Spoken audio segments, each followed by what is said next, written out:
Bingung kuliah di mana? Universitas Kadiri mempunyai 6 fakultas dan 21 program studi. Fakultas Hukum, program studi S1 Hukum dan S2 Hukum.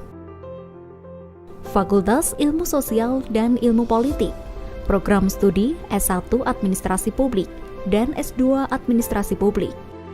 Fakultas Pertanian, program studi S1 Agroteknologi dan S1 Agribisnis.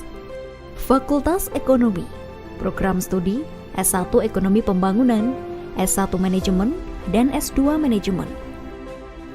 Fakultas Teknik, program studi S1 Teknik Sipil dan S1 Teknik Industri.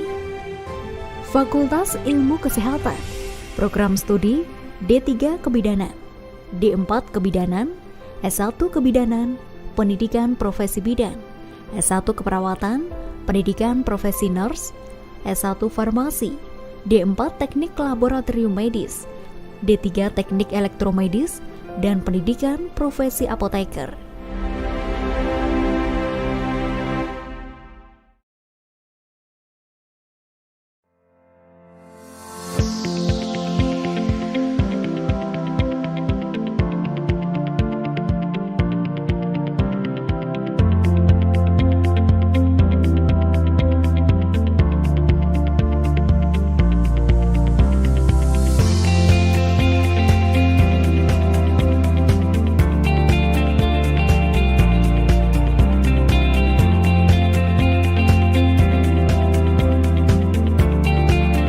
Info pendaftaran.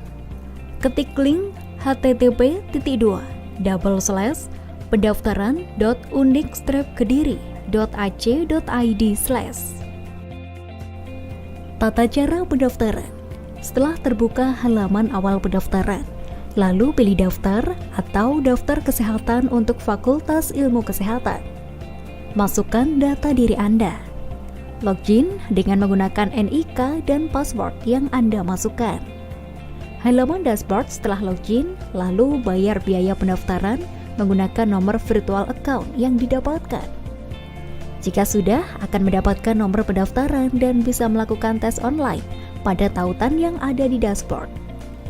Jika dinyatakan diterima, kemudian upload dokumen yang dibutuhkan. Kemudian bayar tagihan registrasi dengan nomor virtual account yang diperoleh. Registrasi mahasiswa baru untuk mendapatkan NIM. Isi data diri dengan benar dan lengkap sesuai dengan isian yang diminta.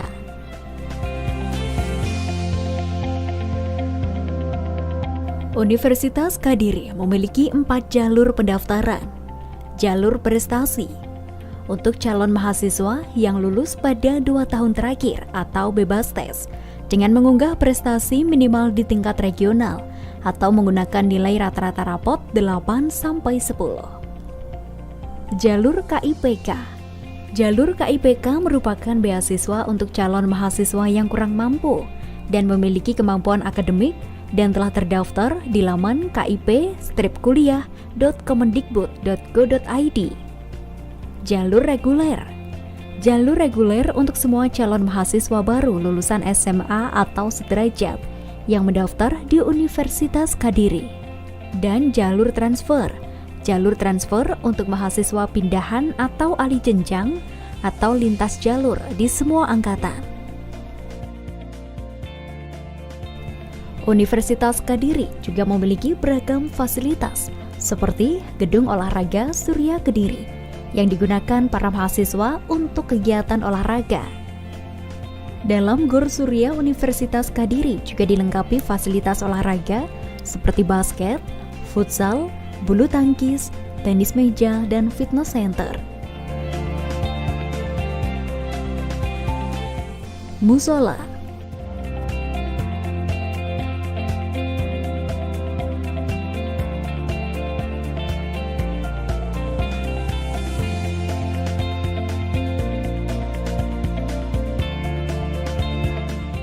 Perpustakaan yang dilengkapi dengan ratusan buku untuk referensi, sekaligus berbagai hasil penelitian mahasiswa Universitas Kadiri. Laboratorium komputer dengan berbagai alat yang memadai dengan kapasitas 50 orang mahasiswa. Laboratorium Bahasa yang dilengkapi dengan fasilitas full internet dengan kapasitas 50 orang mahasiswa. Galeri Investasi merupakan sarana untuk pembelajaran dan diskusi bersama tentang pasar modal. Laboratorium Sipil dan Laboratorium Industri, Greenhouse dan Laboratorium Pertanian, Peradilan Semu, Laboratorium Farmasi, Ruang Micro Teaching, dan aula sebagai sarana kegiatan para mahasiswa.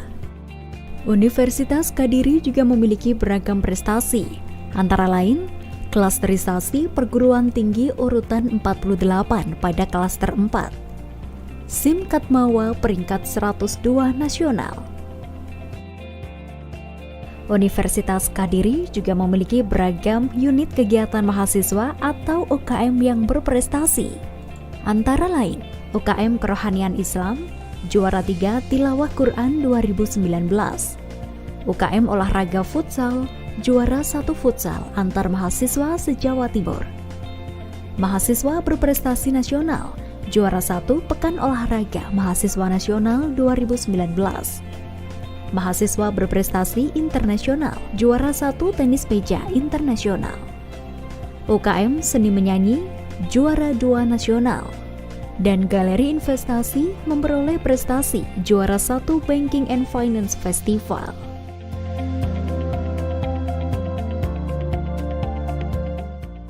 Mari bergabung bersama Universitas Kadiri untuk mewujudkan cita-cita Anda.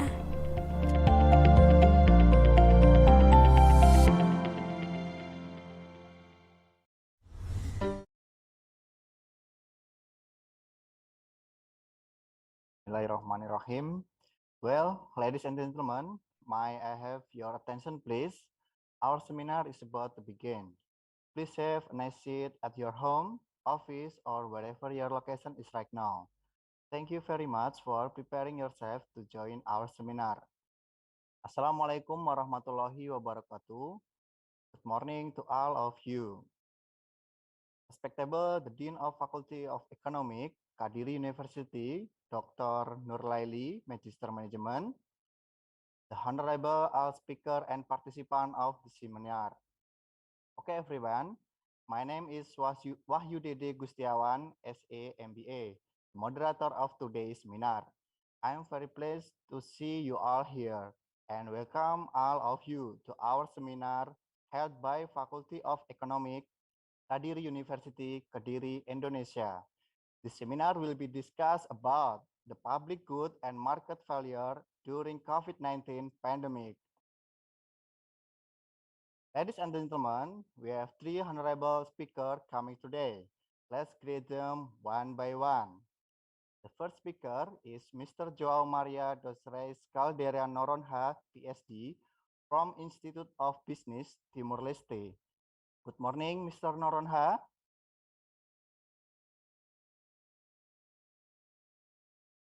Hello.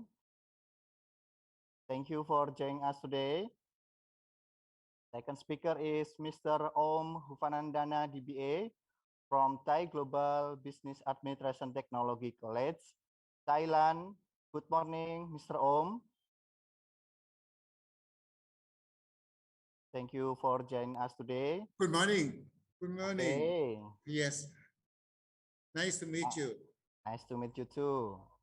And the last but not least, we have Mr. Boti Dewandaru, SAMSE. He is my partner from the University of Kadiri, Kadiri, Indonesia. How good are you, Mr. Boti? Thank you for joining us today. And now we have moved to our seminar schedule. Number 1, the opening ceremony by listening to National Anthem of Republic Indonesia, National Anthem of Thailand, and National Anthem of Timor-Leste. Number 2, opening speech from the Dean of Economic Faculty, Kadiri University. Number 3, the presentation of each speaker and continued by question and answer session for the specific presented topic. Number 4, the question and answer session for all of the honorable speaker. Number 5, closing, taking a picture together for all of participants and speaker. We will start the opening ceremony by listening the national anthem of three nations, Republic of Indonesia, Thailand, and Timor-Leste. Firstly, let us pay our respect to the national anthem of Indonesia Raya.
Now, the second national anthem is National Anthem of Thailand.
The third national anthem is National Anthem of Timor-Leste.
Okay, thank you.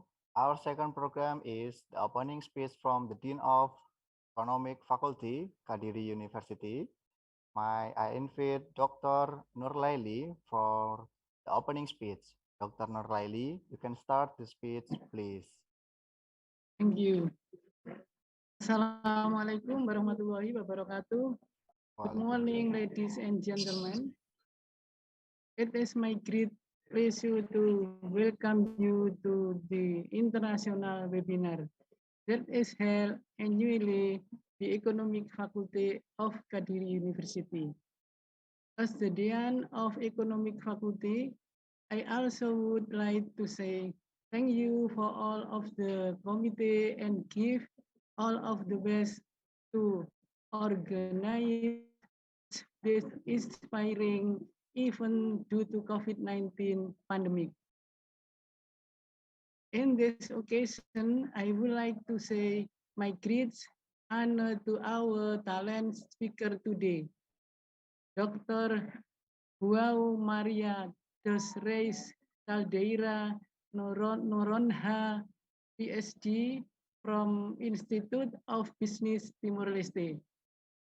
Dr. Om Hufanandana, DBA from Thai Global Business Administration Technology College, Thailand. And our dearest lecturer from Kadiri University, Mr. Boti Dewandaru SAMSI. Also the moderator for today's seminar, Mr. Wahyu Dede Gustiawan SA MBA. The seminar today will discuss about some marketing and business issues such as marketing failure, market production, talking about business costs and efficiency, business cycle, and also of important topics about business supply and demand is the person who also has interest in this field.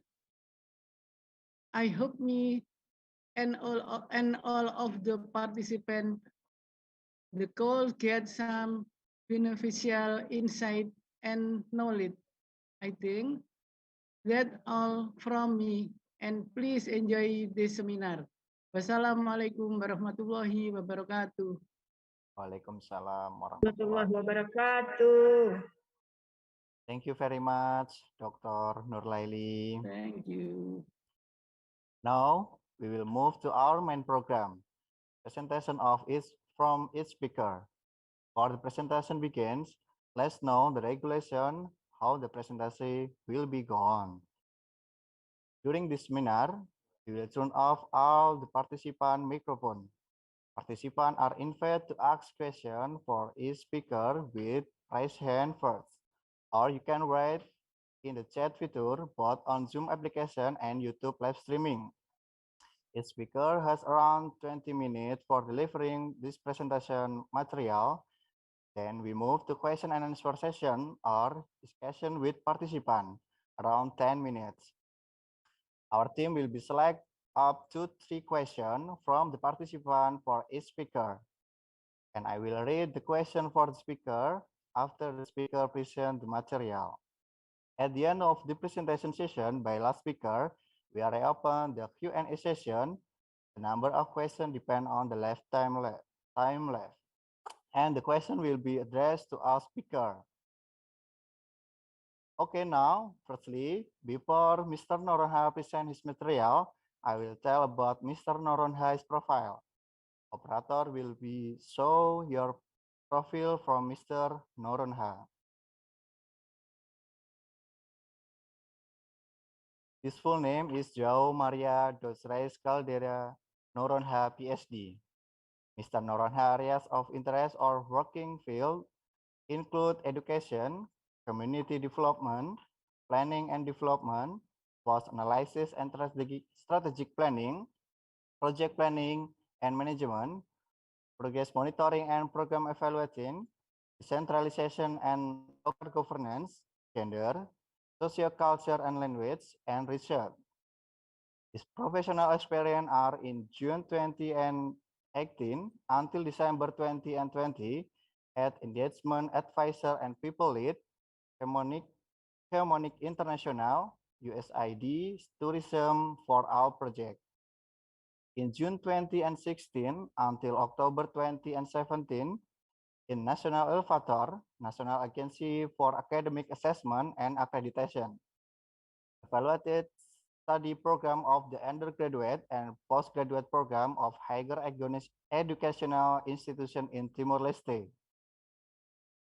In 7 until 8 September 2027, as a trainer, National Parliament of Timor-Leste, trainer staff and advisor of National Parliament on Public Policy and Human Development, and Economic Development, and Economic Growth, reflecting Timor-Leste's actual context.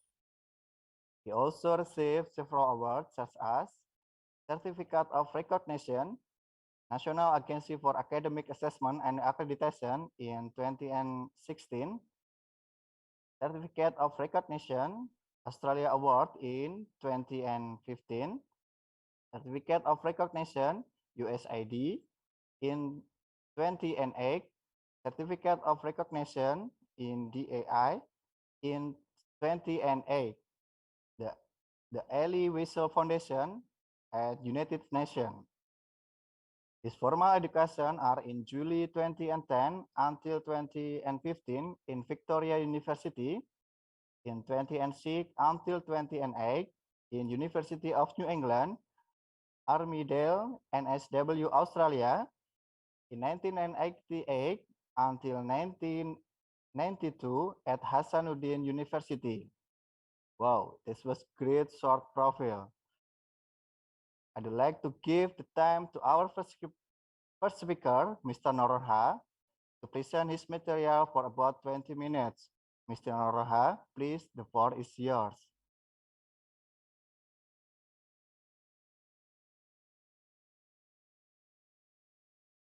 Hello? Hey, hello, can you listen? Can you hear me? Yes, I can. Okay, good. Okay, good morning, everyone. Morning.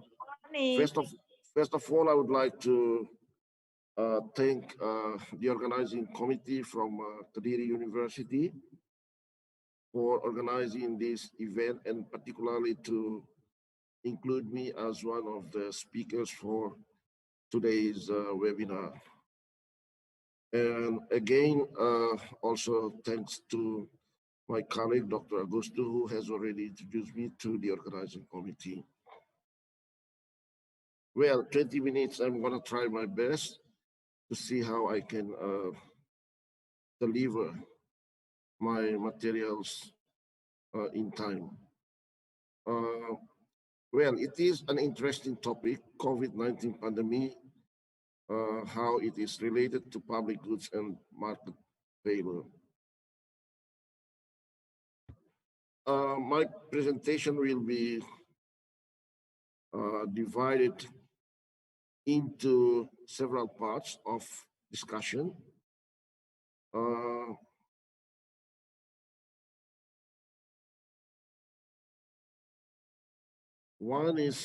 first one is the introduction, and that's just about the topic itself. Then an overview of COVID-19 pandemic, public goods and market failure, and then about the situation in Timor-Leste.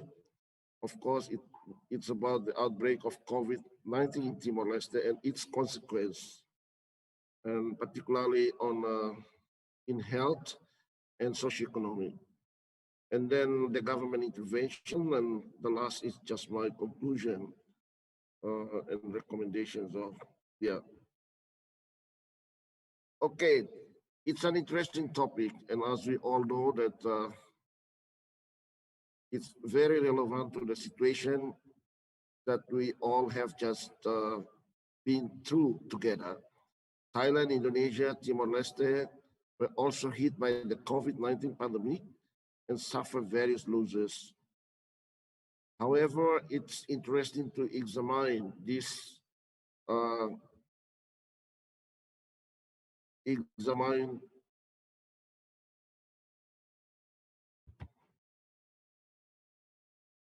these three countries, how can they restore the situation? Mr. Noronha, Yeah. can you share your PowerPoint or maybe my operator? Okay, sure. Thank you.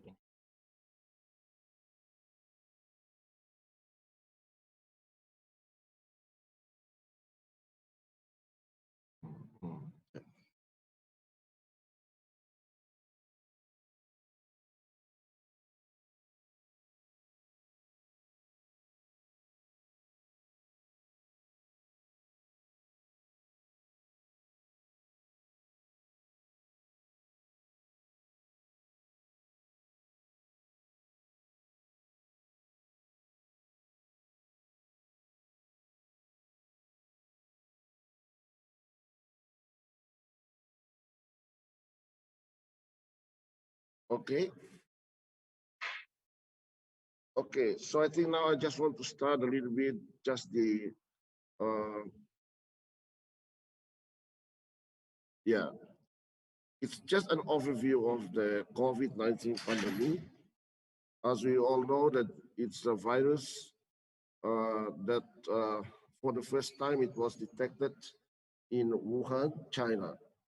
And it's caused by SARS-CoV-2 as what's claimed by all the health specialists, the researchers. We know that it is very vicious, deadly disease. And when we watch the news on TV, we saw that many people are killed by this kind of virus, including the health and medical specialists.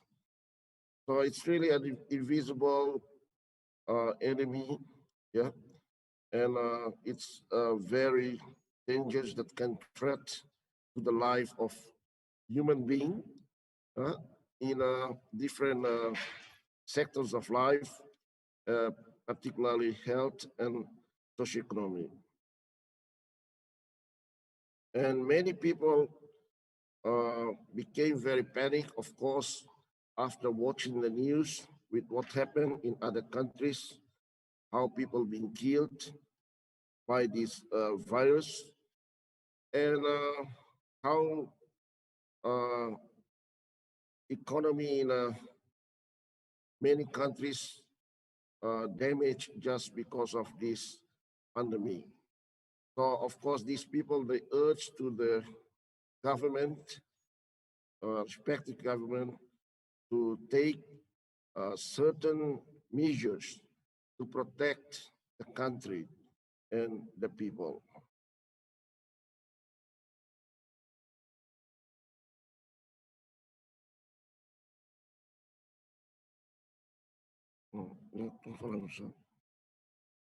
So what happened at the time, vaccine had not been found or discovered yet.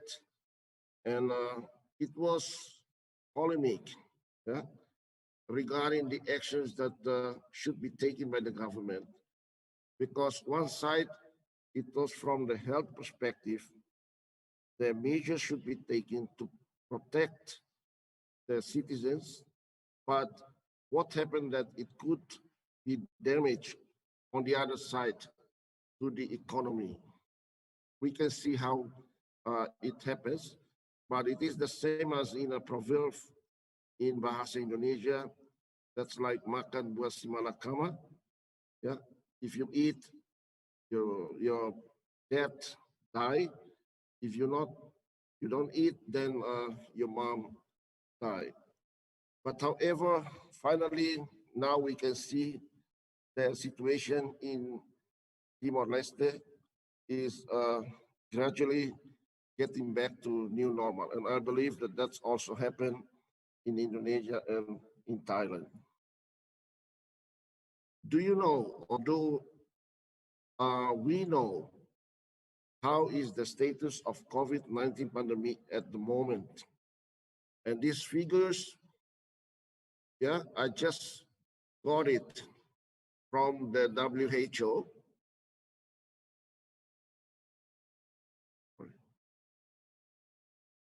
Yeah, so this is just up-to-date information. Yeah, although there are already vaccines, kinds of vaccine discovered. Yeah, many people already receive vaccination, but we still see there are still cases somewhere. I'll pause it now.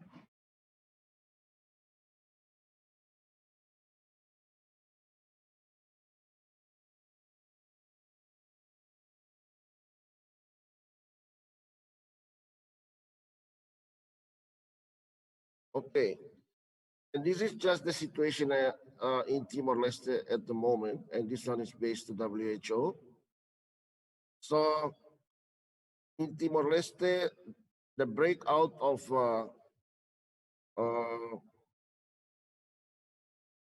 COVID, for the first time, it was discovered in January 2020. Yeah, and today the number of cases, the total is 19,000 something, and 122 deaths from this total. Yeah, and now vaccinations also already introduced to the people in Timor-Leste, and this is the report that 1,142,000 people have already been vaccinated. Okay, so it's just about the goods in economics. Yeah. Well, I think this is just to show us about goods itself, and particularly about public goods. We can see the one that I highlighted in a green color. Yeah. So this is the public goods that we can compare with other types of goods, like private goods, common goods, and club goods. But this one, it has the characteristics of non-excludable and also non-revirus.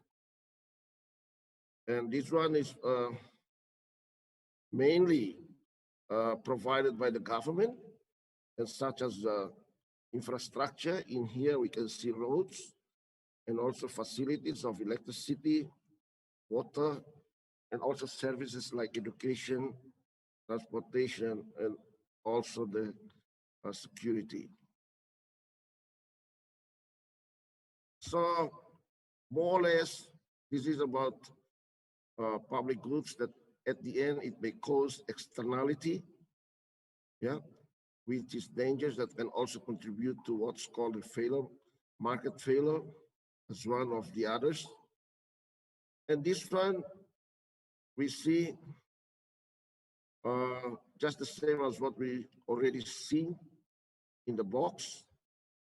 And so these public goods is type of goods that can be consumed by all society from different levels. Yeah. And this because of the characteristics that many people can have access to the goods without limitation, and it may also danger to the environment itself, and that's what's known as an externality. Yeah, because of the too much production without having enough control and calculation about what may happen. So these just some examples of the negative impacts of externality, such as damage of the environment, traffic jam, air pollution, and some others. market failure. So when the market systems fails to operate as usual, so it's not able to provide what the consumers needs. Yeah. So that's like unbalanced situation. Yeah, between supply and demand. So high demand, but not enough supply to consumers. Well, this is just the cause. You can see causes of market failure. One is externality. That's causing of the may cause exceed private cost of the people. Misleading information, or usually what's called asymmetric information that may cause overproduction in one side. And then public sector we see here in related to the inability to supply important public goods. Market single domination and powerful to determine prices. Continue. Unemployment, less productivity may contribute to the immobility of production factors. Inequity, yeah, this one is related to the unequal distribution of income and social inclusion. You are sharing. Possible solution here, this is related to the government policies. What the government should be done. We know that, okay, tax, how to adjust the tax, subsidy, what can get the subsidy in order to minimize or to mitigate the situation, laws and regulations, how this can contribute to also get the solution to the cause of market failure. And possible solutions, again, continue in order to avoid pollution. What should be the policy? For example, here maybe to apply a certain amount of pollution in the policy. And advertising, what should be advertised? For example, maybe for the young people under age, yeah. And this is in relation to buy cigarettes, smoking, and price control. Yeah, government controls prices because it's also related to the monopoly that sometimes some naughty traders, vendors, that they just want to make profit as much as possible for themselves, and they may play around with the price. Policy to reduce unemployment. Yeah, for example, maybe how to delay people by make them to sit more in education. And this one is, I think, in order to build their skills, knowledge, to be more ready to compete for the job. Okay, Timor-Leste in the COVID-19 situation, the outbreak, yeah, and what's the consequence? Well, first, I want to look at from the health sector. The first in March 2020, it was the first case detected. But then in just few days, a number of cases came out. Yeah. But after that, in few months, we didn't hear any cases. Yeah. So people start to, be confused. So what actually happened? Why then no number of cases came up? Then what happened that in Timor-Leste, as we all know, it's a nearly independent country on May 20, we are going to celebrate our restoration of independence for the 20 years. A country with 13 municipalities, with a small GDP. It's a low-income country. The population is around 1.3 million and used to be considered as one of the poorest countries in the world. The country that is managing the G7 plus, the poor fragile states countries, but Timor-Leste already passed this fragile state situation. Timor-Leste is very relied so much on the petroleum funds for the development. In terms of economy, according to some experts, it's considered as a fragile economic situation. So we have very limited resources to deal with the COVID pandemic. We're very worried so much when we watch television.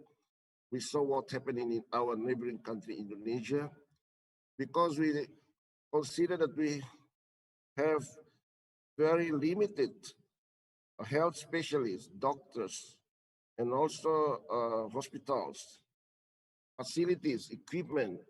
Even the first case of the COVID, we had to send the blood to Darwin just for the test. And we had to wait for several days to get the response to clarify whether this person really infected or not. So we were very in limited situation just because of our economic condition. And so we had to build proper strategy, how to tackle this situation. Yeah. And what the government did at the time, first was to set up, but I will come to that the second, next. But first, I just want to show, well, this one is in terms of the socioeconomic sector that was affected by this COVID-19 pandemic. So Timor-Leste also took a measure to close. So no more flights at the time from Bali, even from Australia. No boats, except only the boats that I think they to deliver goods, including foodstuff. Yeah? As I said, that the productivity in Timor-Leste is still very low, and there is still also imbalance between the export and import. Yeah. What happened because no flights, no tourists also came to Timor-Leste at the time, no tourists. And of course, the business operators, they couldn't make benefits, profits. So some of them started to downsize their staff. Yeah. And also no gathering was allowed. So no school in classrooms happened. So this one is part of the social aspect. And importing, as I said, we also relied on, for example, we importing rice from Thailand and also importing rice from Vietnam. And high price in some rural areas, you know, because of what? No public transport, moving around, no connection. That's the local connectivity cut down just because of COVID-19. So no distribution properly happened. So some rural areas, the vendors, that's monopoly happened, they increased prices. Yeah. So some poor people, they were not able to buy stuff. Yeah. So what the government had to do with this problem, for example, now the government interventions policy, one, to set up what's called an integrated commission. This commission to deal with the COVID itself from the health aspect and also from the socioeconomic. The second, conduct a team to start with the rapid assessment to see what the intervention should be offered by the government, including some examples that we may take from other countries that we could see that appropriate. For example, one of them is what's called the cesta básica. It's like basket of food. And subsidies, different kinds of subsidies offered by the government to the people, including the cash for food, credit for the electricity, and also subsidy for the business operators to maintain them, to maintain their businesses, and also for drivers, they stop their job because of the downsizing, and that's some subsidies that the government provided at the time. Yeah. So these are all the interventions of the government to deal with that. Yeah. And what happened? That sorry, those already done. Evaluations already taken by some NGOs, international NGOs, including UNDP, the UN agency in Timor-Leste. So overall, they all said that the interventions appropriate to this situation, relevant to the situation. So many people really make use of the assistance from the government to survive. And most of them, they use the cash support to buy food. Yeah, so although some problems happen, of course, in terms of logistic, but overall, the interventions help these people. So I think this is my presentation, and I would like to again thank you very much for your participation. I'm sorry if maybe I talked too fast. You could really get what I said, but here you have my PowerPoint, and I hope that you also have now my email address. Sorry, this one is joao.duzreis, and my phone number. And yeah, so now on we can keep in touch in terms of talking about this issue and other relevant ones. Again, thank you very much. Thank you very much, Mr. Noronha. We are talking about COVID, which is also affected in Indonesia, and maybe what happened in Timor-Leste also happened in Indonesia. Perceived impacts such as the closure of international travel, no tourism, layoff of employee, and how the government also intervenes to help people affected by COVID-19. And now, maybe we can move to Q&A session. Our team will be select from the participant for you. Let's go, our participant. You can ask or sharing to Mr. Noronha.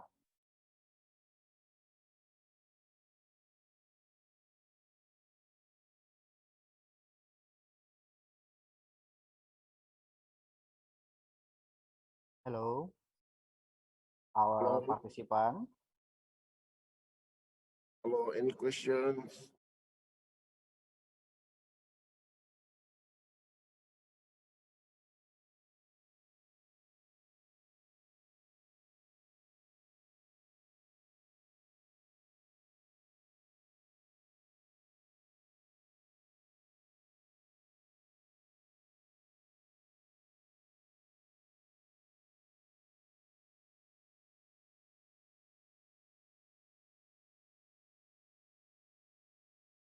Hello, our participant. You can raise hand or can chat in chat feature.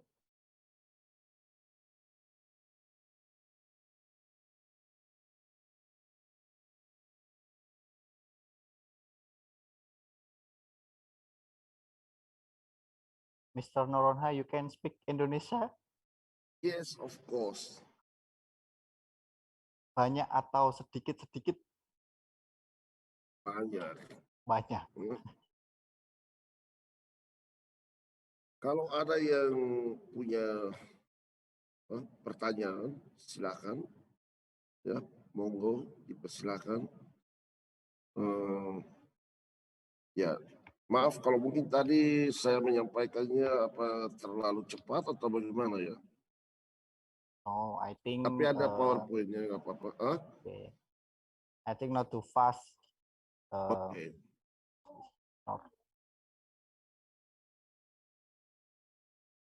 Di situ mungkin ya Pak.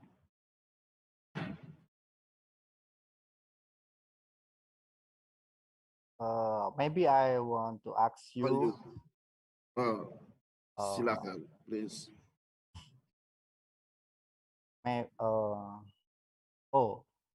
From our audience, we get some question.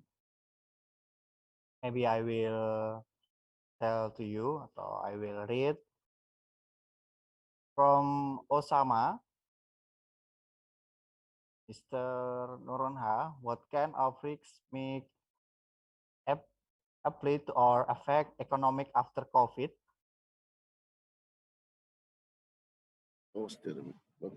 Stop the meeting here. Internet connection.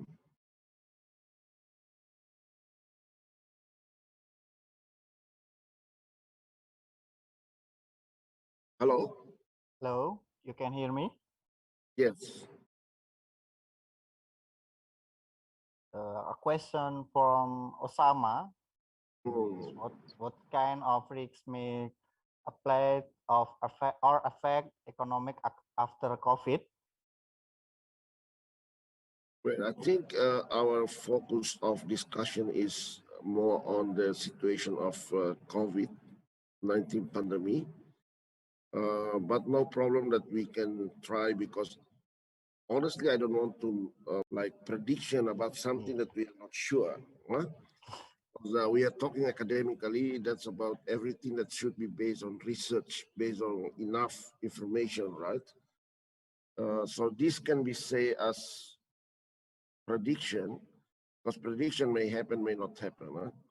But the most important thing is that with the vaccinations, we see that although there are still some cases, but the number like decrease, yeah, compared to what happened in the beginning, that every day we can see how many people killed by this virus, and many people around the world became so very panicked of what happened. But we also learned some good practices based on the experience that we have during the COVID-19. And we hope that people are going to continue with this. For example, hand washing, using the mask.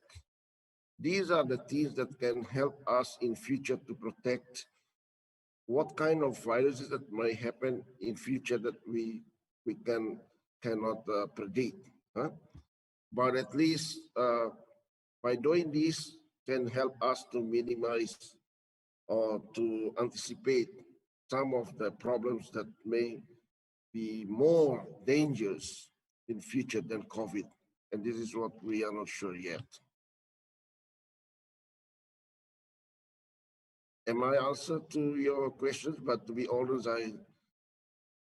I'll just say that, well, if the government still can provide support, subsidy, or whatever to the business operators, and because some of the business operators, they still want to go back to continue with their business, but although they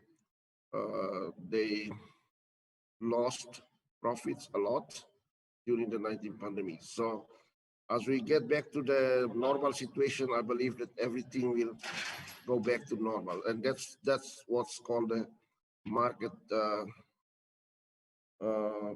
free market or market mechanism. That, yeah, I think so. Okay, it was question from Osama. Maybe I can ask to you, if in Indonesian number one product with most penjualan in COVID-19 pandemic era, it's a healthy product, and number two is food and beverage. What kind of product most product in Timor Leste maybe? Well, Timor-Leste products, we have really micro and small entrepreneurs, yeah. What they do, the product that they have mostly just very, we can consider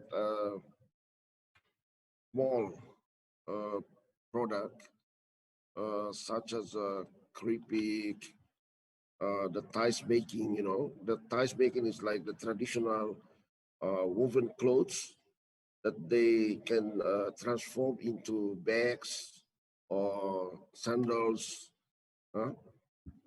for the tablecloths. But, well, they affected because of no buyers. No buy. Yeah, and no buyers. But like in Indonesia, you have already the beverage product. We have here Heineken. Only this is the big company that is run this Heineken factory.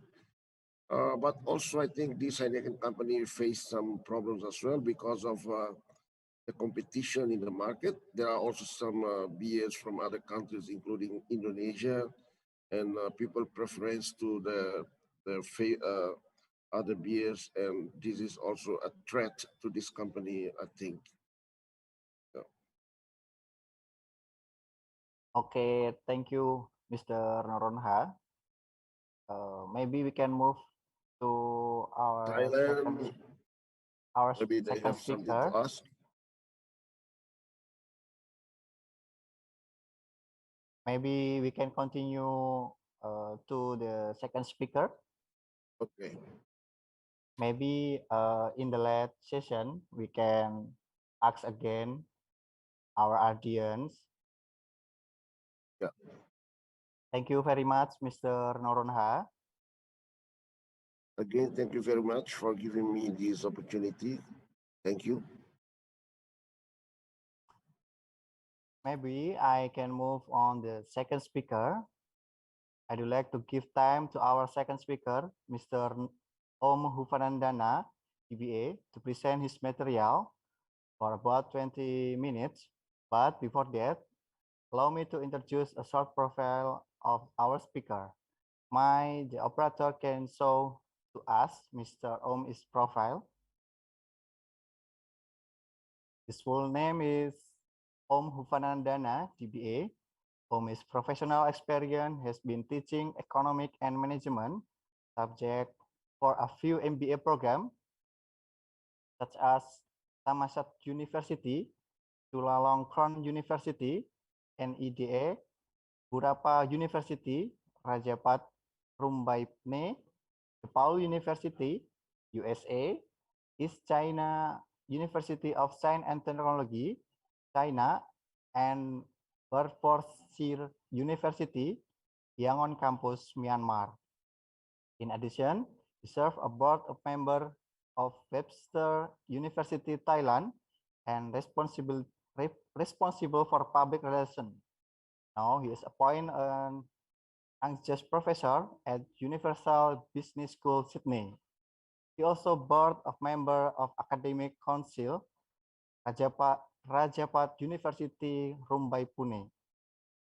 Omis earned his bachelor degree in commerce, economics at University of Newcastle, Australia, master degree of art in economics at Thammasat University, Thailand, and he's Doctor of Business Administration at India University, USA. Ladies and gentlemen, please give warm welcome to Mr. Om. Please, the time is yours. Thank you. Can you hear me? Yes, we can. Can I call you Didi? Yes, you can, Didi. Thank you. Or Wahyu? First Wahyu, name? you can. Wahyu is first name. Didi sound like the president of Indonesia, same name, right? Didi. Well, I would like to say thank you very much for the executive of Kadiri University to have invited me, giving me the opportunity to meet with you, to make new friends. And I think that we are in the same education line, economics. And I have listened to Yao, Yeah. correct? Well, you have presented very well, the picture of market failure, the public goods, and COVID-19. I think the topic, when I was asked to say a few words here, I can see that I need to talk about these three things. So how could I, relate them together into one? And this is my objective. In addition, I mean, each word, each term is more or less technical. Unless we agree on one definition, maybe we will talk on a different dimension. So let me start off with my PowerPoint. And I will go through PowerPoint about 25 pages in less than 20 minutes. Okay.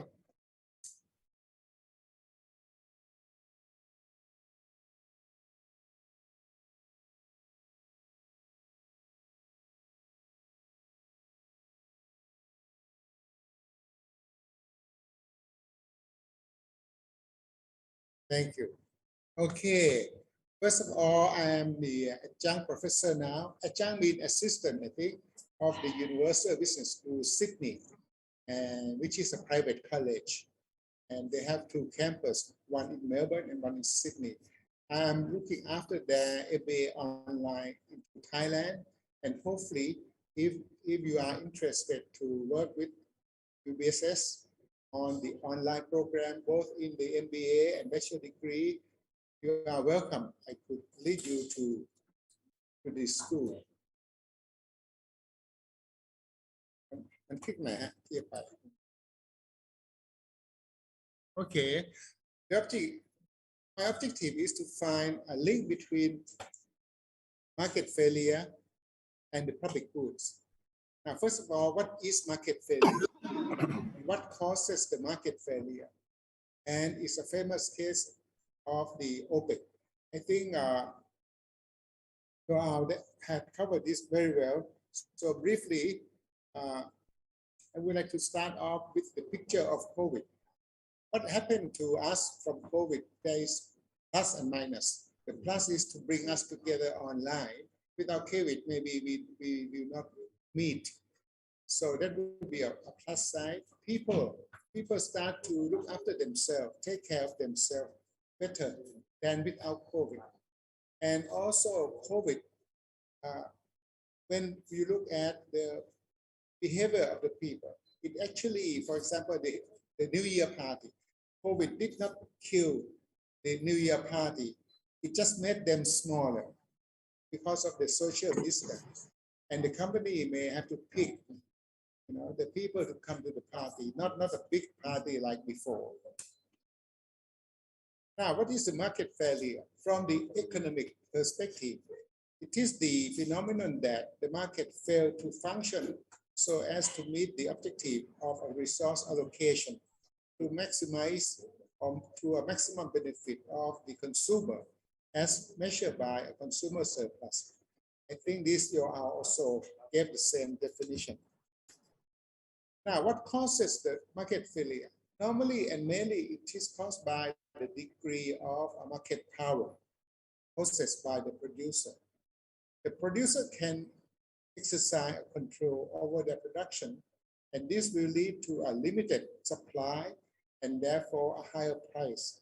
So they gain more by capitalizing on the market power. For example, OPEC. OPEC is an organization of petroleum export country. I think Indonesia is a member too of OPEC, where major oil producer and exporter form a group in order to increase their market power by controlling a supply of oil through agreed members' quota of production. So they play with the supply side. They make the supply tighter, and the demand is still there, so the price will go up through bidding. What other factors cause a market power? So we may conclude that a market power would cause or lead to market failure. What other factors cause a market power? Number one, economy of scale. Number two, innovation. Number three, technology. And number four, change management. Well, if you look at the framework, you could look at this as a framework causality. So you can evaluate each independent factor, and the dependent factor would be the market failure, and market power would be go between. So when, for example, change management, if the company doesn't change, they will lose out. They make less profit, they may make a loss, so they leave the industry. So the industry will be left with fewer firms than before. And this fewer firms will have more market share per company. And they can easily come together and manipulate the market. So if you study economy, the market structure may turn from monopolistic into oligopoly. And therefore, the market power will be increased to the firm, and then lead to the market failure, whereby the firm would take more share from the consumer. Economies of scale is a very typical case that you learn from the basic economics. Another thing is about COVID. The COVID made some firm leave the industry. They cannot survive. So left with small number of firms with more higher market share and therefore market power, leading to market failure again. Technology is a good case. Some of you may have read about product, and now there are more firms like up and coming. Technology disruption would be on the car industry, whereby every brand, every manufacturer of the car must turn into electric car. If some firm, some brand cannot produce the electric car, they will leave out. In the old days, when I was in Australia, we have a very famous car in Australia. The brand is Holden. Then we have Ford and Chrysler in Australia. Nowadays, you can hardly see Holden in Australia. They're all replaced by the Japanese car that have better innovation approach, including technology. What is the public good then? Let me move to the public good. Public good is provided by the government with the finance from taxation. That's a key word. Sometimes when the government could not collect tax efficiently or enough, then they have to borrow. So these are the key. I think my definition agree with your when you talk about the public goods. Public good is provided for free because it's not divisible. They cannot separate the consumer from. The purpose of public good is to preserve a national security. That's a key word. National security may be known in another term like sovereignty. Sovereignty. So every country would like to preserve their sovereignty. Like when we started the conference, we stand up to listen to our national song. That is sovereignty. Okay? We have our own national anthem. Okay? So when the goods are not in the interest of the private producer to provide, because maybe they don't make enough in return if they provide, and they cannot divide the consumer to group paying and group not paying. So in this case, the government need to do the work.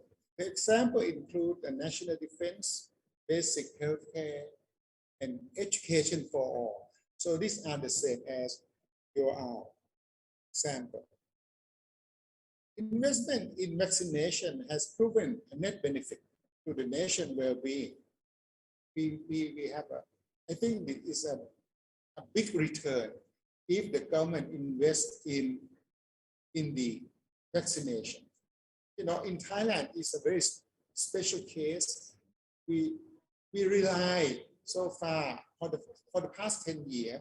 We are one of the top spots for tourism in ASEAN. We are receiving almost 40 million tourists a year who come and spend money in our land. Since COVID, the tourist number is zero, almost zero. We only have local Thai people, you know, taking a trip. So the hotel, the tourism sector has gone kind of dead end. So if we invest in vaccination, we can create confidence. We can have a brand of safe place for tourists. We are open for tourists. So without tourism, our GDP had gone minus. The birth rate had gone minus. Many people went unemployed, no income. Luckily, they can go back to the village, their hometown, and live with their family and survive. Unless we have that kind of social bond or social culture, which is similar to our ASEAN country, including Indonesia and Timor-Leste, where we help each other. So we could survive. It doesn't hurt us as much. But the income went down a lot. So vaccination is a kind of a key strategy to bring back income and quality of life to the country. Many countries have become a closed economy during the COVID outbreak. China now still closed their country. In Australia, still closed their country. So you know that. What does it mean by closed economy? That means we do not have any inter-transaction with foreign country. There would be hardly any export and import, which are the main economic driver of the country. We don't have tourists coming in. We don't have students going overseas. Thailand had been receiving a lot of Chinese students. Australia had been receiving a lot of foreign students, including in Indonesia and Timor-Leste. The university has lost a lot of student income to continue their research. Excellent. So these are the impact of the closed economy. You may have heard about the word embargo. Embargo is more or less closed economy by certain country imposed on you. And now you know that embargo is a term that is quite scary to your economy. It's a threat. It's a kind of a weapon that one country pay up with another, like Myanmar.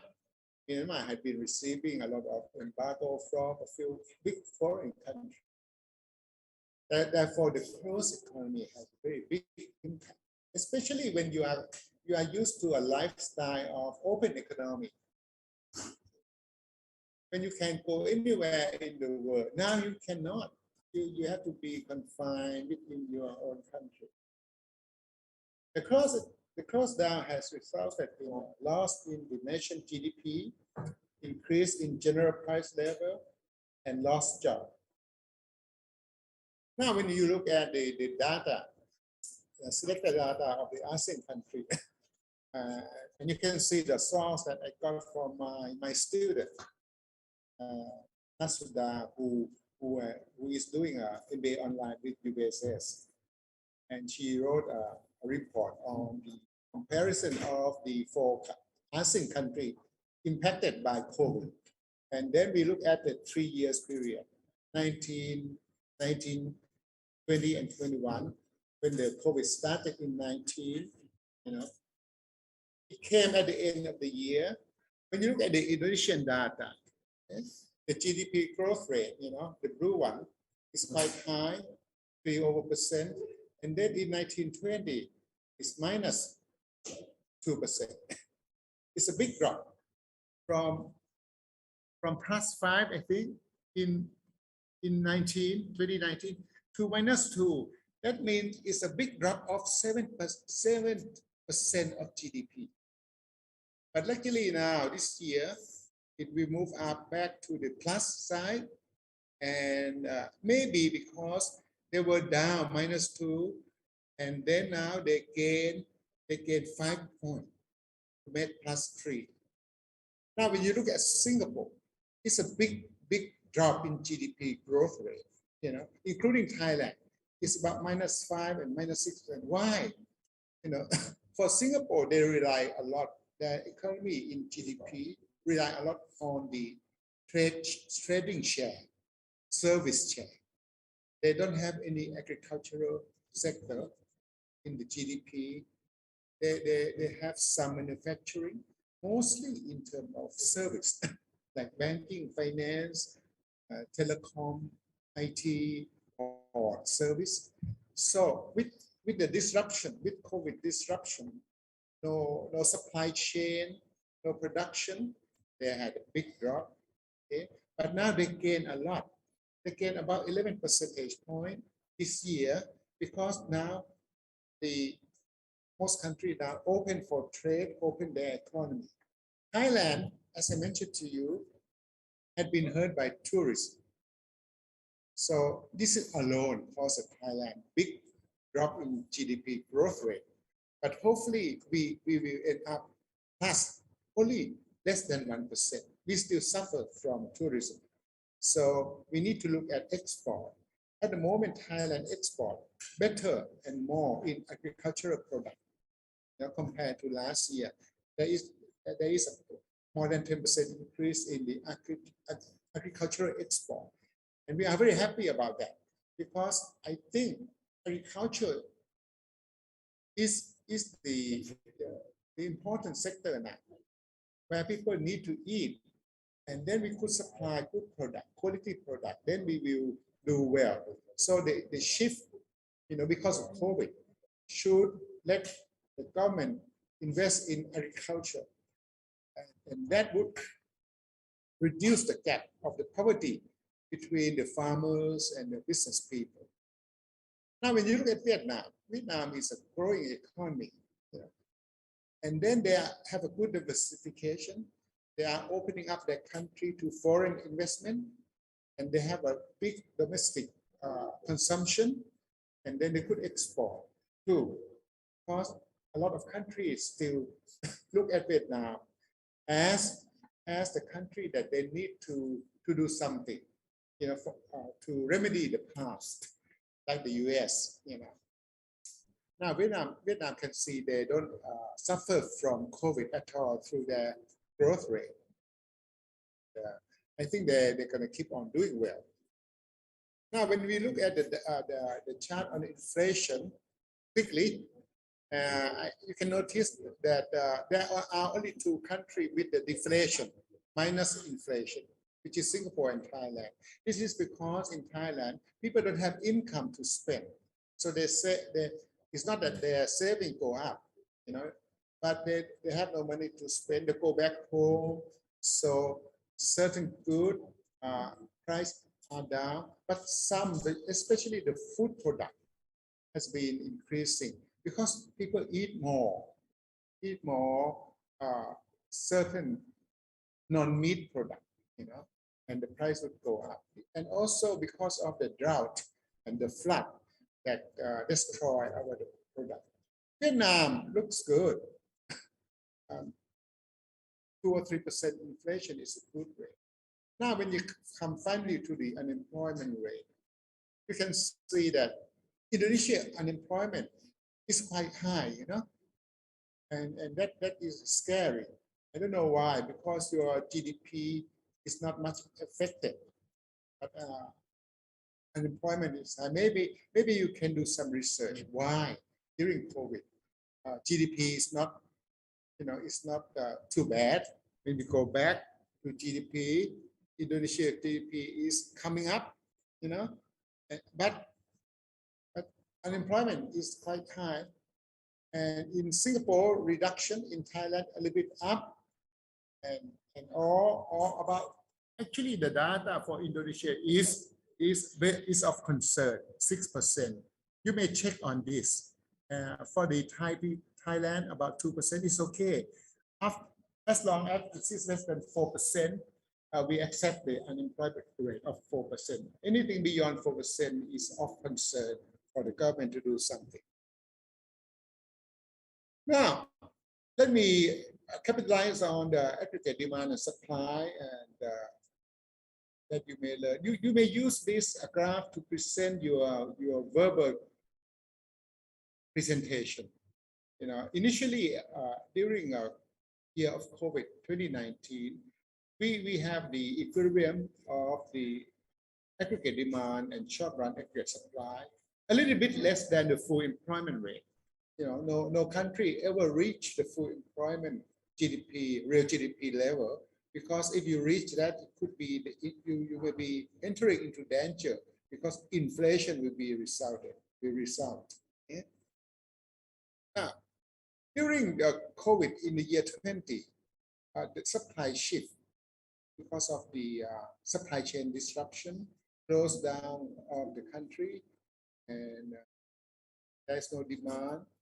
So there would be a shift in demand. So the price should go up. But now, after a while, we have a minus GDP, as you can see from the table. And you have an inflation, you have an unemployment. And then this year and in the future, during the COVID period, the demand would shift. Okay? Because people have less income, people are out of work, there is high employment. So that would bring the point from B to C. So at the end, now we are at the period of minus real GDP growth, and also the price should come down. From before, but not actually entering deflation. But certain products, they have a higher price. So this I would like to apply, the demand supply curve to support my argument. Vaccination is a key word, like Joao mentioned. In Thailand, we promote vaccination. We drive vaccination target. We would like to reach about 70% of the population to have two vaccines, okay? And we have cash handout to help the people. So these are the two key government policy to fight the COVID-19. Okay. So I would like to say about the COVID. Not only does COVID have a negative impact on the economy, but COVID has also created a dysfunctional market. COVID has made some firms leave, and the remaining firm will have more market share, resulting in a higher market power. So this is something that I would like to relate COVID to the market failure through market power. And that is another impact that COVID has resulted in the market, kind of a market dysfunctional. I don't want to use the term market failure, but market dysfunctional, because it's a short-term a kind of an impact in nature, not a long-term or permanent. With more market power, the firm can form a group to create a threat. And this happened in Thailand. Okay? Because the truck association formed strike, threat to strike. The government has been resisting the trucker demand to cap the sale price, claiming that it has used a lot of amount of money to keep the price at 30 baht per liter, which is lower than the actual market price, currently around 34 baht. So the truck get together, and then they asking government to put the price of the diesel fuel at 25 baht, whereas the market price now is 34. You know, the world price of crude oil has gone up, going up now. You know, it's impossible for any country to subsidize the diesel price. In addition, you know, many passenger cars also use diesel oil. How could you separate the two? It's not easy. You know, it costs money to separate the two markets. So the idea of using the army truck now as a temporary measure to ease any hardship caused by a stoppage of truck delivery service as threatened by the Land Transport Federation of Thailand was initiated by the Prime Minister Prayut Chan-o-cha during the cabinet mobile meeting in the southern province of Krabi earlier this week. So the idea of using army truck can be viewed as a public service in nature. It comes at a time to preserve national security, logistics system. After the game theory, in the truck case, no strike happened. So this is like a threat, you know, kind of a game theory. I think you also learned about game theory in your study of economics, you know, when each firm depends on each other. So it's a game between the truck association with the government on the diesel fuel price. Does market failure occur? Is public goods provided under COVID? My answer is both no. Market doesn't fail, only disrupted because of COVID. It come and go. Public good is not supplied, even if it is only for a very short time. So we may conclude that there is no direct link between market failure and public goods, but only indirect link. Through law enforcement to bring back the market from failure as a result of market power imbalance. So we have a law enforcement like in Thailand, we have a regulation on not too high profit pricing. You know, if the government can prove that your price of the product is too high, then they will ask you to reduce the price, or they may fine you for doing that.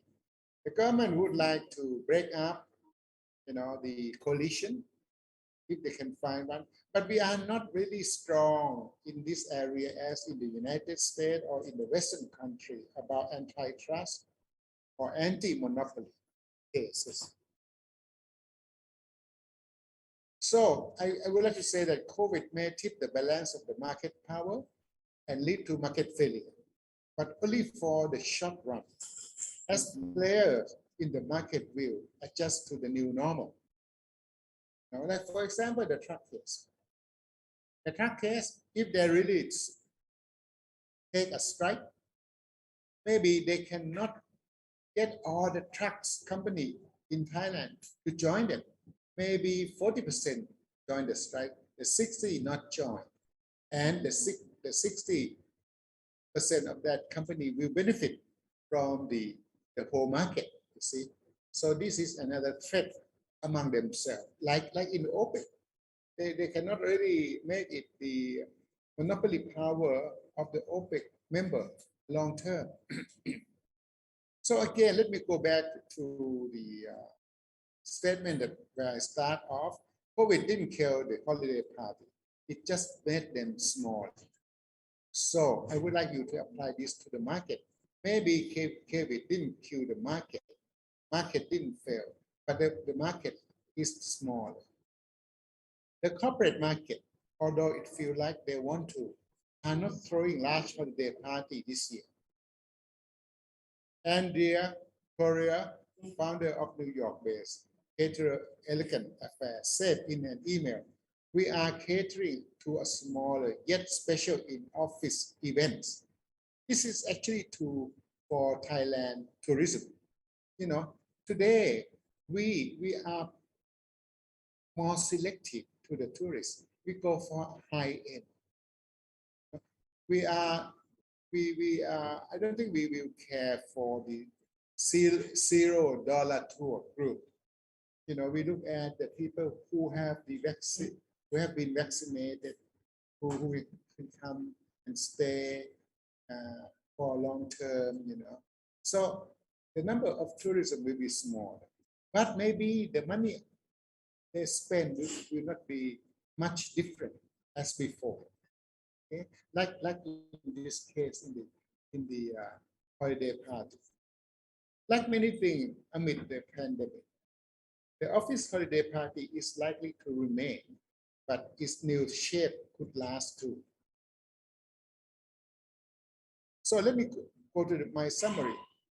One event planner said a trend that began before the pandemic accelerated in its aftermath. So, for example, the trend to have a vaccine in the first year, second year, not many people come to take a vaccine. But after it's proven that the vaccine can help reduce the seriousness of COVID illness, people will not reach death from COVID. People start to come. But some people still understand that the vaccine will help you not get the COVID. And that's not true. You still can get COVID even you have so many vaccines, but you will not get a serious illness from it. I think this is a key message, you know, that the people will need to understand. Some people, like there is one question asked just now about how the rural people react to the vaccination program. I think we need to make them appreciate the vaccine. We need to speak the same language. We need to understand the same tone of COVID so that they can react, you know, properly or according to what we want them to take the vaccine. The holiday party is shifting from a frivolous event, big event designed to eat and drink in lavish surrounding into an end-of-year celebration for a smaller team or department to reward workers for their hard work. So it's a kind of a more close-knit, also kind of a family type relationship that will happen. Like in the village now in Thailand, a lot of villagers come in and get united, get together. For example, some village came out to stop the government to put the hospital bed in their area for COVID patients. They don't want COVID patients around this area. They came out to protest. And that's good sign. People have to protect themselves. They cannot rely on somebody else to protect them like before. And this is the beauty of COVID to my mind. What about the role of public policy? I'm sure you know John Maynard Keynes. The fiscal policy is still effective. He's the father of fiscal policy, which is the government spending side to stimulate the economy. Now, they're going to play a big role in fiscal policy, give handout, provided vaccine free, you know, more to come. But monetary policy has run out of option because the monetary policy is a kind of a lower interest rate, increasing money supply. We have to be careful. I think that the way to finance COVID, to fight COVID by the government is they should borrow money from the people, give some interest rate. At the moment, interest rate at the Thai bank for the deposit is about 1% or less. If the government can sell the bond and give interest rate for 1.5% or 2%, they should raise a lot of money from the public and then use the money to finance the COVID treatment and bring back the country economy. And then in return, people will buy and sell more. The government can get more sale tax in return and pay for the debt. So it should be a money go round for the government to adopt. So the choice, what are the choices left? I think the government should adopt the money go round of the public debt to finance the fight with COVID. And my keyword would be, according to the heading of the theme of the conference, market power, market failure, public goods, and national security. Thank you very much, and welcome for your idea and your suggestion. Thank you very much, Mr. Om, for an interesting thought. Maybe we can move to the Q&A session again, and we will select our participant or audience to ask or to tell the question to Mr. Om. The audience, please raise your hand.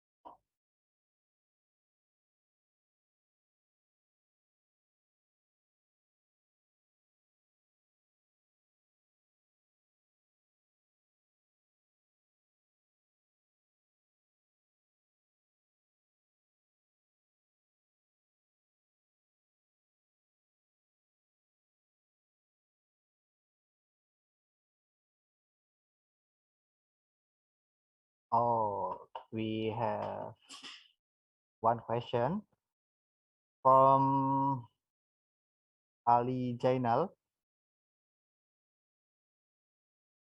Hello, Mr. Om, you can hear me? Okay. The question from Yes. Ali Jainal. Ali Jainal, yes. Which industrial sector can be selected to rise first? And will industry related to national strategic priority continue to run according to schedule? Maybe. Can you say again, please? Okay. Question is a question, right? Question. Yes. Which industrial sector can be selected to rise first? With what sector? Which industrial sector can be Which selected? industrial sector? Which industrial sector, right? Yeah. Yes. Yes. Which industrial sector? And will industries related to national strategic priority continue to run according to schedule? Again, please, which industrial sector? The sound is not so good. Which industrial sector can be selected to rise first? To rise first? Yes. You mean come back? Hello? Hello? Yes. Which industrial sector? Industrial sector. can be selected Can to be rise first. to rise first, to come back, right? Yeah. To go back. Thailand.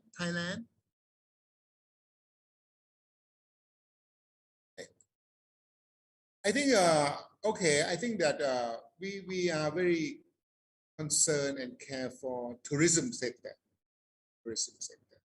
And now we try to take more risk, okay? More risk by allowing tourists from Europe and America, Australia to come to Thailand, but to around 5 locations in Thailand, not all the country of Thailand. You know? So we select 5 locations for tourists to come, and we have a very strong COVID control system. So I think tourism will at first, and what else should we come back? What industry? Maybe food. You know, food. Okay, agro industry. You know, we export a lot of frozen food, and also the nowadays it's about cooked food, not just raw material. So this should be we should recover from the global market. Yes, these are the two. And the tourism industry employ a lot of people. They have a high employment level in the industry. So I think it will help. So I would say this is the case, including another one, healthcare industry. Because when the country is closed down, we cannot accept foreign patients normally coming from the Middle East, certain neighbor country, to Thailand for the medical care. Yes. Yeah.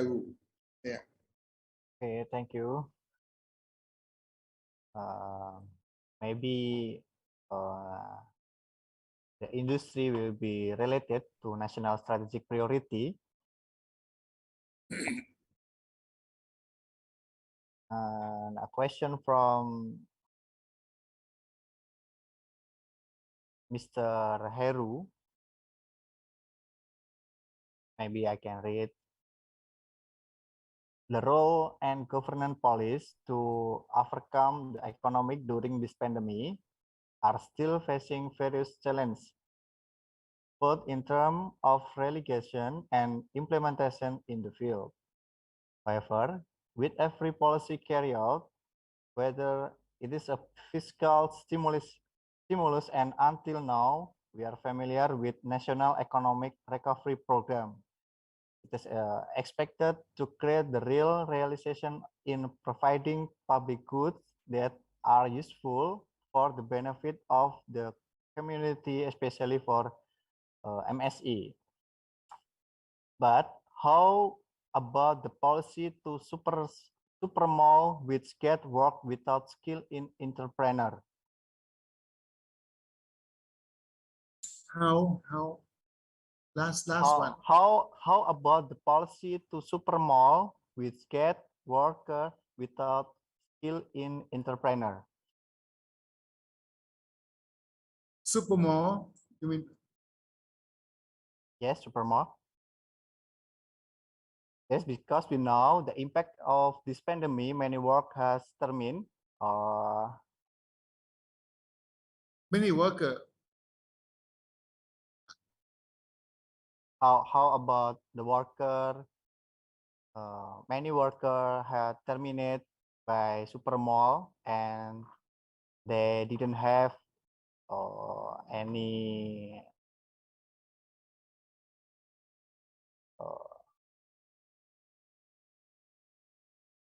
skill for entrepreneur. Right. Yeah. I think that when the workers are employed because of the factory closed down, especially for the restaurant, nightclub, entertainment, maybe in millions of them. They go back home. Normally they come from the province to work in Bangkok. So they go home and then they can survive. Okay? If that is the case, maybe they don't want to come back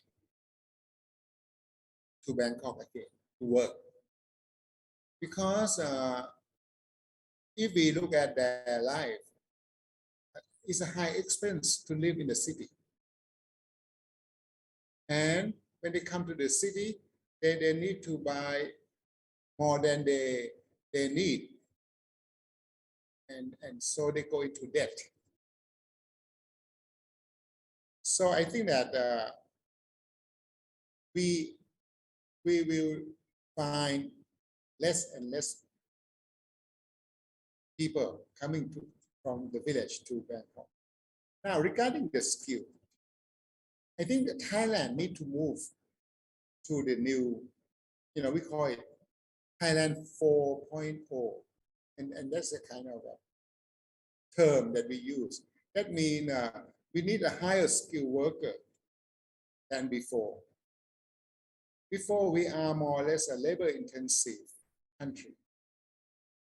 Now, because of the technology, because of the artificial intelligence, because of the robotic, I think the people need to be possessing a higher skill in technology. And this is where I think the government would lead country to become 4.0 and prepare the skill of the worker. If not, we cannot compete. So I think that I will see Thailand as a higher skill workforce, not only human resources, but also the artificial intelligence resources that we will be working with the human resource. And it's the government policy to invest in this skill building. I don't want to call it education, but whatever the case may be, in the future, you need skill to survive. You don't need the knowledge to survive. You need the skill to survive. And knowledge can come to me, for the new normal, for the new generation.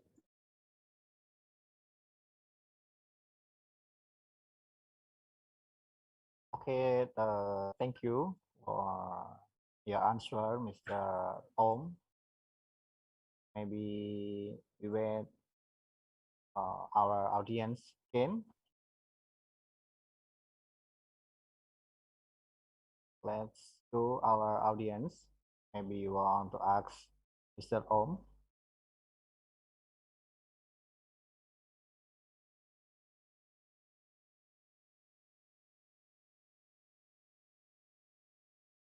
Hello. Or maybe we can move to the last speaker, Mr. Om. Hello, Mr. Om. Yes. Can I move to our last speaker? Yes, please. Thank you very Thank much, you. Thank Mr. you. Om,ครับ for sharing knowledge today. Thank ขอบ you คุณ very ครั much. บ ขอบคุณครับ สวัสดีครับ ขอบคุณมากครับ I hope to see you in Bangkok. Okay. Have you been to Bangkok? No, not yet. Good, good. You can come and teach here at the Thai Okay. Global Business College. Okay, I hope so. Good, good. Thank you. Okay, next, I would like to give the time to our last speaker, Mr. Boti Dewandaru, SA MSA, to present his material for around 20 minutes. But before that, allow me to briefly introduce to you the profile of our speaker.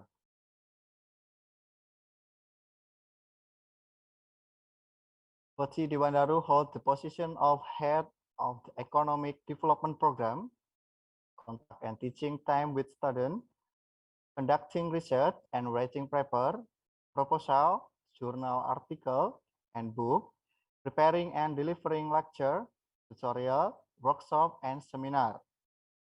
Hold his master degree in development economics, 11 Maret University, and bachelor degree in management, also in 11 Maret University.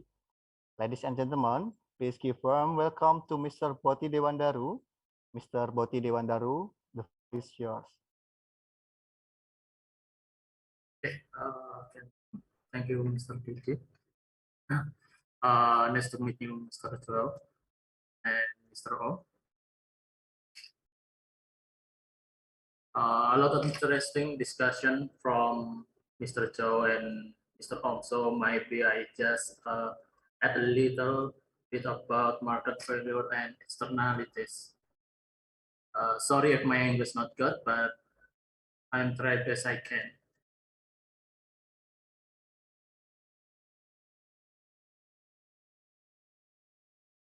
Okay, Assalamualaikum warahmatullahi wabarakatuh, everyone. The word is can my PowerPoint, and so my PowerPoint. Yes, we can.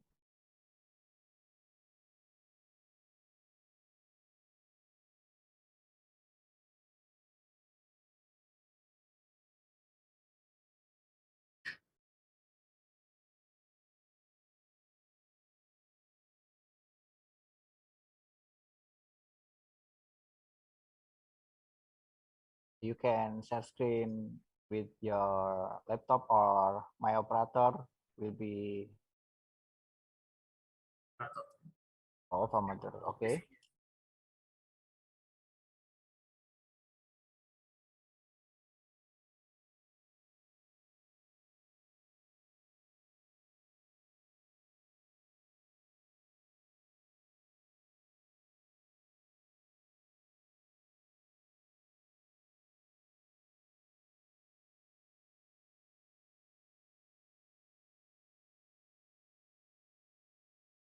You can continue, Mr. Boti. Okay, today I will present about market failure and externalities that occurred during the COVID pandemic. We know the world is feeling the effect of the pandemic, not less in Indonesia. The impact of the pandemic is quite felt in the economic sector. But before discussing more about market failure and externalities, we should know when the market is working well. Market work well in many settings. First, costs are minimized. Cost minimization simply implies that firms are maximizing their productivity or using the lowest cost amount of input to produce a specific output.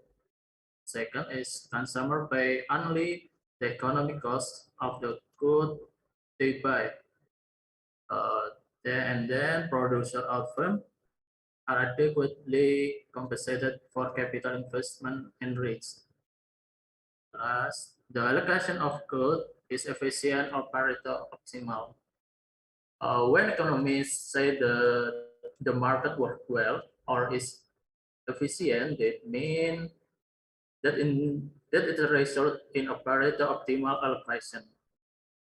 And Pareto optimal is defined as a condition where it's no longer possible to change the allocation of resources to improve the welfare of economic actors without compromising other economic actors. Okay, next. What is market failure? There has been a lot of discussion about market failure from Mr. Joe and Mr. Om. So next, next. Okay, next. Next. Okay, keyword. Okay. In one of market failure during pandemic is occur in the labor market. the labor market, one of sector affected in COVID pandemic.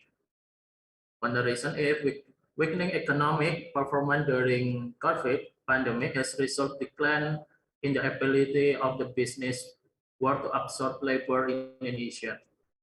And which industry have lost out hardly? First is hospital industry.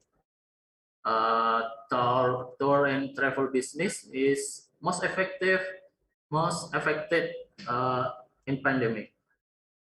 One of the reason is in Indonesia, a large-scale social restriction or PSBB policies put pressure on the hospitality industry and the travel industry, causing them to take various measures to keep operation running. Even some travel agents stop operation temporarily. Next.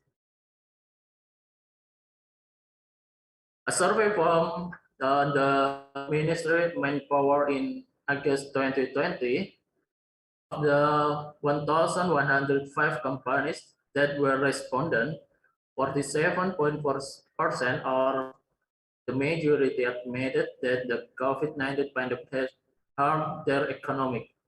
As many as 40.6% even state that the pandemic was very detrimental.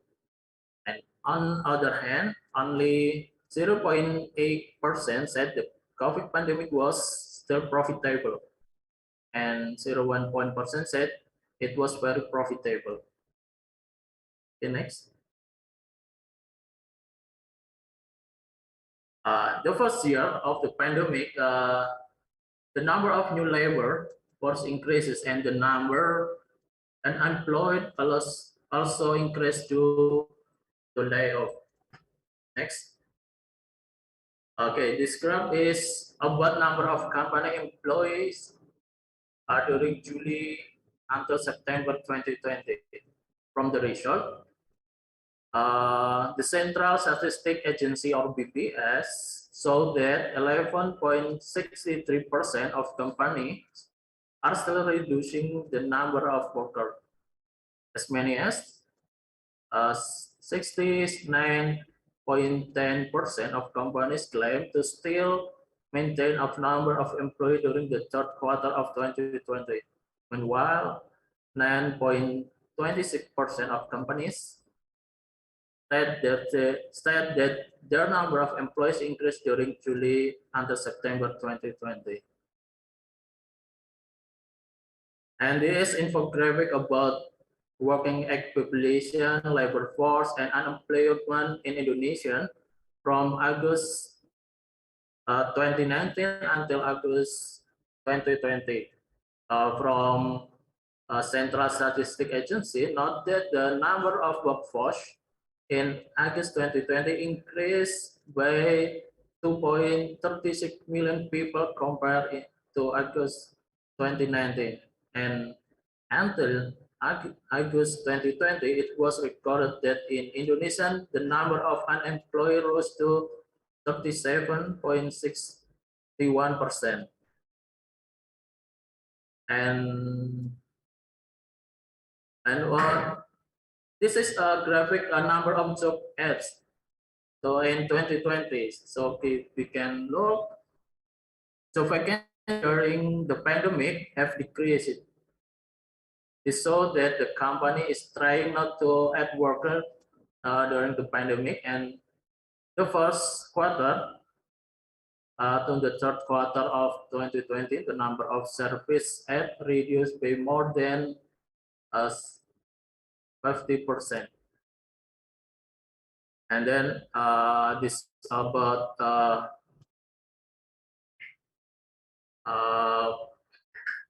market value, and then one of cause of market value is an externality.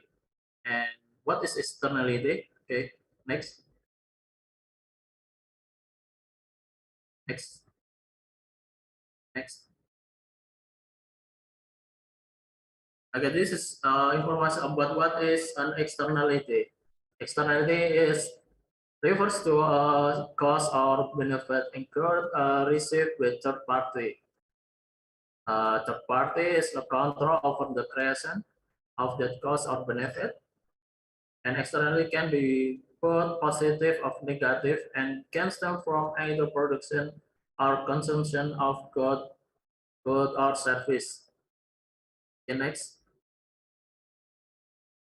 Okay, can you identify some negative externalities from the spread of impact the pandemic? And this is negative externalities from a pandemic.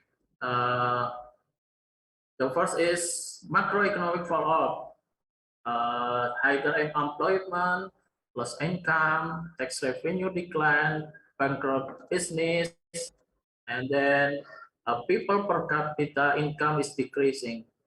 Report from World Bank country classification by income level from 2021 until 2022 that Indonesia per capita income fell from 4,050 US dollar in 2019 to 3,870 in 2020. So it fell a lot of. And then what is negative externalities is panic buying. I can in our country panic buying so a lot. One of the reason a lot of panic buying is information personally related to lockdown and government policy make people do panic buying. And then there's externalities from mental health impact like excessive worry, stress, depression, and afraid to meet other people. And negative externalities is what makes the environment. And the last, social behavior that spread infection, like face-to-face learning at school or indoor meeting. And the existence of intervention and change in community behavior can cause significant positive externalities. And next, what does positive externalities from or impact in pandemic? So this is positive externalities in pandemic. The first is social distancing behavior. This is social distancing policy can reduce the spread of the virus. And then self-quarantine, the self-isolation protocol was issued by government with the aim to reducing transmission of COVID-19. And then virus testing system and reduce pollution. This was interesting impact of the pandemic for me because the policy during the pandemic is good for the natural environment. And then increase sport activity. At the beginning of the pandemic in Indonesia, cycling activities emerged, which became a new hobby for the community. Bicycle sales are increasing and bicycle prices are getting more expensive. And then the last positive externalities, increase community engagement in helping communities affected by COVID-19. Okay, this is more interesting impact from pandemic is COVID-19 lockdown, because global air pollution decline. The large-scale social restriction based on PSBB policy has made significant changes reducing air pollution in several areas in Indonesia. Especially for Jakarta, the restriction of vehicle movement has become a main factor behind the improved air quality. It effective air quality by up to 75%, while industry effective some 22%, and the rest would do to other various activity. And it was enforced, the work from home policy aimed to curb the spread of COVID-19 also contributed to the improving air quality in Jakarta. So my presentation. Thank you for your attention. I hope this presentation has given us new insight of the market value and externality in pandemic. Okay, thank you very much. Thank you, Mr. Poti. Maybe now we can move to the Q&A session with Mr. Poti. Maybe I have a question from Mr. Diar. Hello, Mr. Poti. Yes. Okay. Oh, Mr. Diar will be directly asked to you. Operator, can we, Mr. Diar, can... Okay, Mr. Dede. Okay, thank you. Hello, Mr. Diar. Okay, can you hear me? Okay. Can I ask up with Mr. Poti? Okay, thank you for this moment. I have one question for Mr. Poti about tourism. Okay, we know Indonesia has very large market for local tourism. The interest of the local community is also high for traveling. We know now the community is the road is full. So, in your opinion, Mr. Poti, for macroeconomic, for now, can we survive the macroeconomic without foreign tourists? So, can local tourists handle the economic in Indonesia, or maybe in every province in Indonesia? Thank you, Mr. Dede. Okay, thank you, Mr. Tiar. Mr. Poti, you can directly answer the question from Mr. Tiar.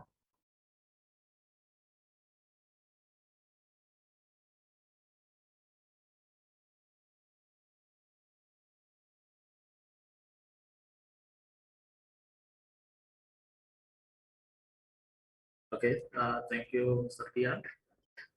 But tourism, I think need policy from government or cooperation between technology and tourism is important. So because I think now uh, we must technology until pandemic and policy related to pandemic can also help increase tourism or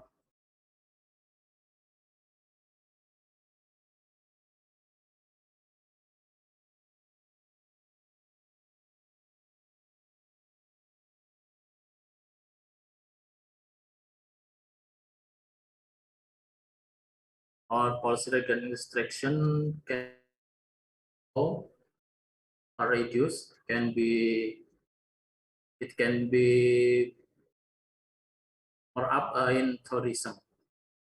Maybe this my opinion.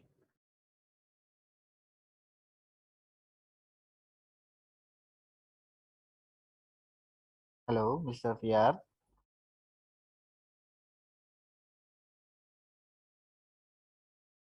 Mr. Tiar. Okay, yeah, thank you the answer. Thank you, Mr. Thank you, Mr. Poti. Good luck.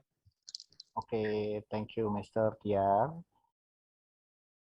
Thank you, Mr. Poti. Maybe I will move to the conclusion of our seminar today. Thank you very much, Mr. Poti. Yeah. We finally come to the end of the part of this seminar. Before I close this seminar, I would like to take a short conclusion from what the speaker have presented. During the current COVID-19 period, which also has an impact on Indonesia, Thailand, and Timor-Leste, government needs to be present. We must fight together to avoid market failure. We must fight together during a pandemic. The economic must grow together with the government and society. And I hope our event can continue in the future. And for Mr. Om and Mr. Noronha, and visit to Indonesia, especially to Kadiri University.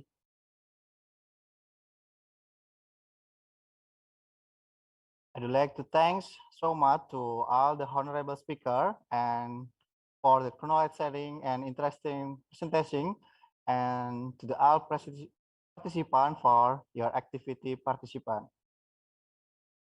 Please applause for the speaker and for you all. Thank you. Before we close the seminar, I would like to invite all the participants of today's seminar to take a picture together with our honorable speaker and seminar team.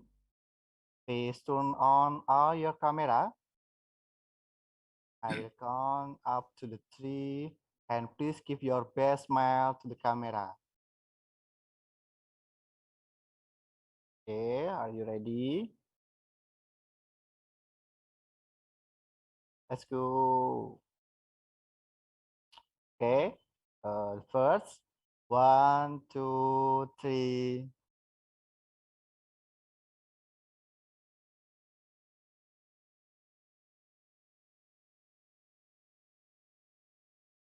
Oh, operator. Wah, okay. Next specs or one skin? Or next specs? Oh, one skin. Once again. 1, 2, 3.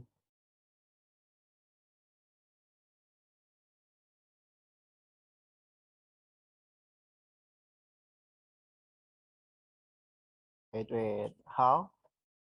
My operator. Next page. Okay, for the next page, please turn on your camera. 1, 2, 3.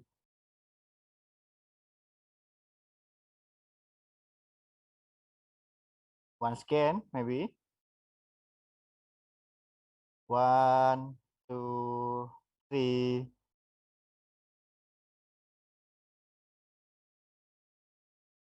Next page or enough?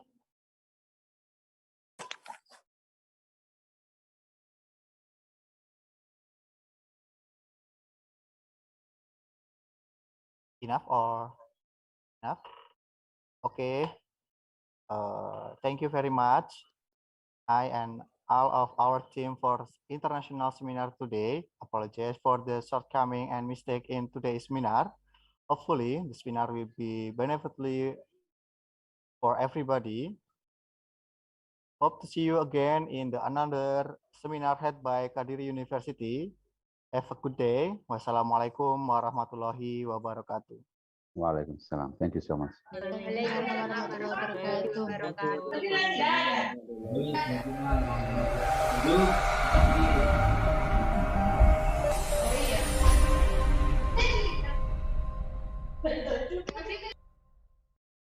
Absennya baru di-share toh?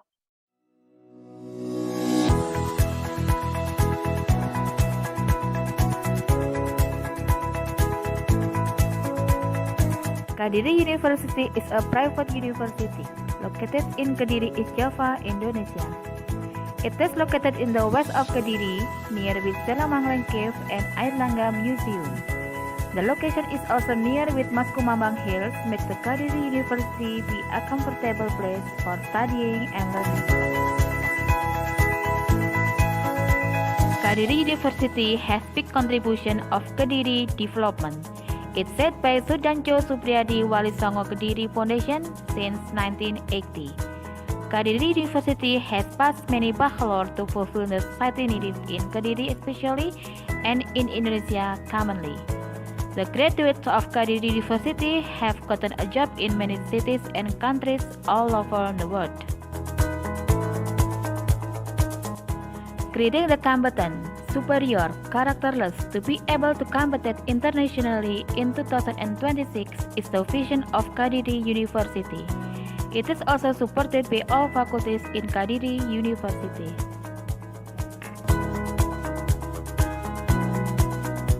Kadiri University has academic, profession, and vocational education, namely Law Faculty,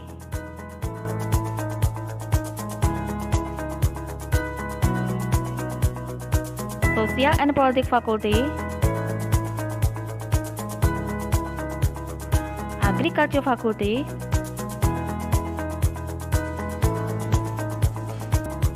Economics Faculty,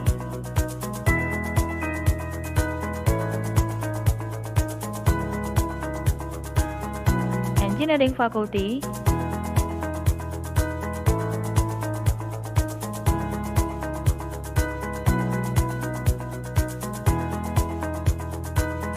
Health Science Faculty.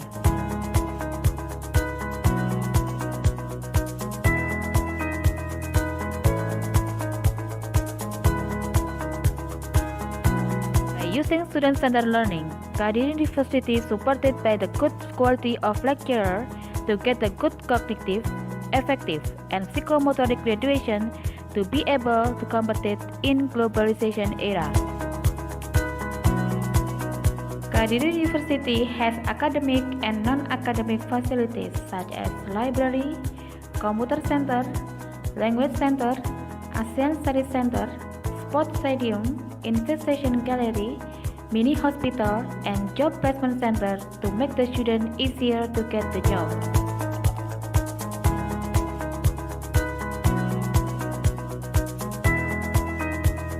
Mari bergabung bersama kami di Universitas Kadiri.